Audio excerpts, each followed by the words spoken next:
Assalamualaikum warahmatullahi wabarakatuh. Saya pamannya Hizbullah Abu Yusuf. Hizbullah itu mengikuti pendidikan di salah satu pesantren di daerah Tangerang Selatan, Ciputat. 1 tahun yang lalu baik-baik, sehat. Masuk ke tahun kedua ini ada perubahan. Nah, saya sebagai pamannya dititip oleh mama dan bapaknya untuk mengawasi dia, dan sekaligus saya bertindak sebagai wali di Jakarta ini, di Ciputat, di dalam sekolah itu saya mengontrol ke sana. Terakhir ketahuan itu kok tiba-tiba Hizbullah ada perubahan fisik, tapi yang paling mencolok itu di matanya tidak seperti biasa. Terus ngomong, pada saat ngomong itu sudah menjadi lamban sekali, tidak seperti lincah gitu. Lalu bapaknya datang, pikir karena dia ada mengalami gangguan di telinga, maka dia dibawa ke dokter THT, diobati. Ternyata tidak ada perubahan, hanya biasa begitu saja. Dikasih waktu itu kalau nggak salah sudah sempat diperiksa dalam telinga bagian dalamnya. Saya bilang kayaknya dia perlu dibawa pulang dulu ke kampung sana, biar dekat dengan mamanya. Lalu dia pulang, dibawa pulang. Sampai saya ini ternyata tidak ada perubahan. Oleh rujukan dari dokter Ternate di Rumah Sakit Bisori Ternate, rumah sakit daerah, dikirim ke mulai dengan THT, penyakit dalam, penyakit anak, dokter anak semua. Termasuk kita takut dia dibully atau dia di macam-macamin di tempat sekolahnya itu, lalu sampai ke dokter kulit dan kelamin bahkan. Nah, kita minta waktu itu kepada dokter dalam itu kalau bisa dia nih di MRI. Tapi tidak mau dilakukan di sana karena berpikir kita juga nggak tahu. Sementara dia kondisinya jalan saja sudah nggak bisa. Kita selalu menggunakan kursi roda untuk mendorong dia kemana-mana jalan. Lalu kita bawa dia diarahkan oleh salah satu dokter di sana, dokter psikolog ya, dokter psikologi. Dia diarahkan coba bawa ke temannya di salah satu rumah sakit dokter untuk dilakukan fisioterapi. Ternyata juga tidak berhasil. Setelah pertimbangan kita bilang coba bawa aja ke rumah sakit Islam. Nah, disinilah ketahuan bahwa setelah di MRI ternyata dia kena astrositoma, yaitu pembentukan daging di dalam otak oleh dokter Jaini Hamzah. Dan waktu itu kita sudah tidak berpikir selain segera dioperasi, karena daya ingat dia juga hilang. Daya ingat dia menurun begitu drastis. Apa yang dia ingat lupa semua, bayangkan. Jadi begitu kita mendaftar ke rumah sakit Islam,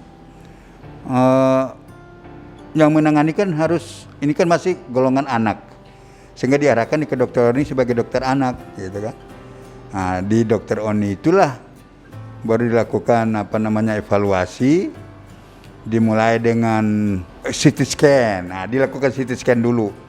Dari CT scan itu besok diketemukan dengan dokter Jaini. Kita minta supaya dia MRI dulu. Ketahuan setelah MRI, ini astrositoma. Dikeluarkan. Saya bilang, aduh, kita tadinya berpikir kan hanya ringan-ringan saja ya. Ternyata astrositoma. Nah, keputusannya kalau tidak diangkat, itu risikonya perkembangannya kan tiap hari 0,2 cm perkembangan. Nah, bayangkan kalau kita hitung, kita terlambat 1 bulan saja, berapa banyak yang sudah terbentuk. Sehingga keputusannya harus segera diangkat. Nah, alhamdulillah operasi kurang lebih sekitar 3-4 jam waktu itu, cukup lama, berhasil dengan selamat, dan hari ini dia dalam keadaan sehat walafiat. Itu suatu kebanggaan dari kami keluarga bahwa rumah sakit ini luar biasa.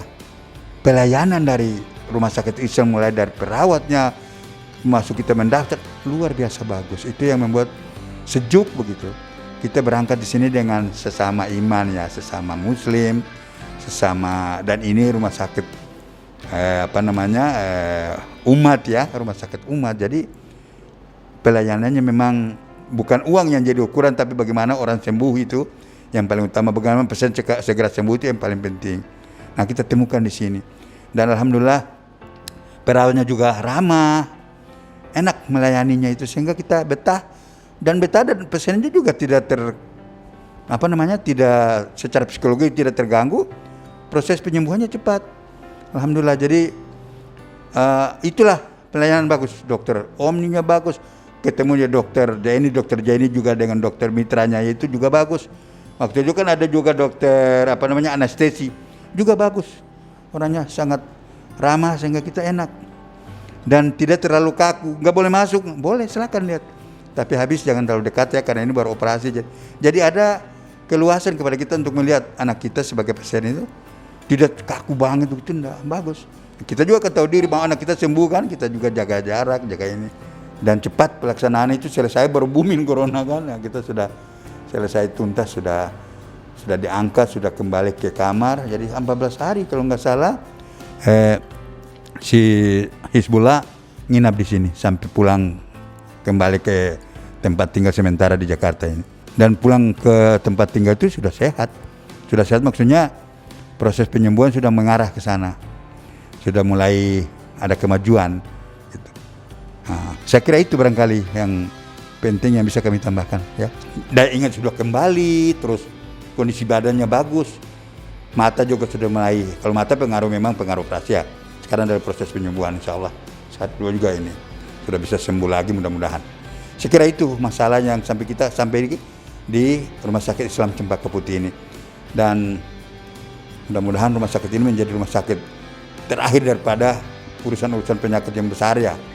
Di sini yang bisa penyelesaiannya di Rumah Sakit Islam ini insya Allah dia akan lebih bagus, dan insya Allah kita doakan supaya berkembang lebih bagus ke depannya Rumah Sakit Islam Cempaka Putih. Karena hasilnya baik bagi umat ini. Terima kasih barangkali itu ya. Saya kira demikian. Assalamualaikum warahmatullahi wabarakatuh. Assalamualaikum warahmatullahi wabarakatuh. Awal mula tahu ini pertama matanya minus, terus ada banyak perubahan, suaranya mulai fales, terus jalannya juga udah nggak normal gitu. Terus ya setelah masuk rumah sakit itu saya udah nggak sadar gitu, dari mulai masuk rumah sakit sampai sekarang baru bisa ini lagi. Kalau proses pemulihan ingatnya mulai dari sekitar 4 bulanan. Itu mulai udah diingat sering main sama adek gitu. Sering gak bisa tidur. Kalau sekarang udah enakan berkat Rumah Sakit Islam Jakarta. Alhamdulillah saya bisa kembali sehat lagi seperti semula. Saya juga berterima kasih kepada dokter-dokter semuanya yang sudah merawat saya mulai dari pertama saya sakit sampai sekarang. Yang saya tahu dokter Omi sama dokter Zeni. Kalau menurut saya dokter-dokter yang pernah ketemu sama saya semuanya baik, menangani saya dengan setulus hati, dengan semampu mereka sampai saya seperti ini lagi, kembali seperti pulih.